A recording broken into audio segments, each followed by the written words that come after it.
എൻ്റെ പേര് ആശിഷ് കെ വിജയൻ എന്നാണ്. ഞാൻ പാലക്കാട് എന്നുള്ളൊരു സ്റ്റുഡൻ്റാണ്.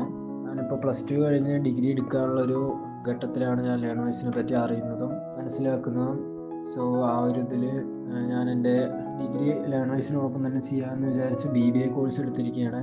അപ്പോൾ ഈ BBA കഴിഞ്ഞിട്ട് MBA എടുക്കണമെന്ന് താല്പര്യമുണ്ട്. അതും ലേണേഴ്സിൻ്റെ ഒപ്പം തന്നെ ചെയ്യണം എന്ന് തന്നെയാണ് താല്പര്യം. എന്തായാലും ഡിസ്റ്റൻസ് ആയിട്ടുള്ള ഒരു പ്രോഗ്രാം എടുക്കുകയാണെങ്കിൽ എനിക്ക് എൻ്റെ സ്കില്ല് ഡെവലപ്പ് ചെയ്യാമെന്നും അങ്ങനെ കുറേ കാര്യങ്ങളും തോന്നിയതുകൊണ്ട് ഞാനിപ്പോൾ കോളേജിൽ പോയി പഠിക്കാതെ ലേണേഴ്സിൻ്റെ ഒപ്പം ഇങ്ങനെ പഠിക്കുന്നു.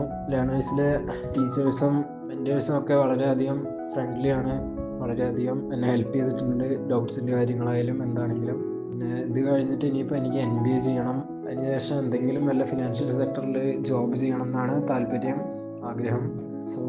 ഇപ്പോൾ ഫസ്റ്റ് ഇയർ സ്റ്റുഡൻ്റ് ആണ്. ഫസ്റ്റ് സെമ്മിന് അറ്റംപ്റ്റ് ചെയ്യാൻ പോകുന്നേ ഉള്ളൂ. ഇത്രയൊക്കെ ഉള്ളൂ. ഞാൻ ആകെ എനിക്കൊരു 4-5 മാസത്തെ എക്സ്പീരിയൻസേ ഉള്ളൂ ലേണേഴ്സിൻ്റെ ഒപ്പം. ഓരോ സെമ്മ് കഴിയുമ്പോഴോ അല്ലെങ്കിൽ ഓരോ ഇയർ കഴിയുമ്പോഴോ അടുത്തടുത്ത ഫീഡ്ബാക്ക് ഡ്രോപ്പ് ചെയ്യുന്നതായിരിക്കും.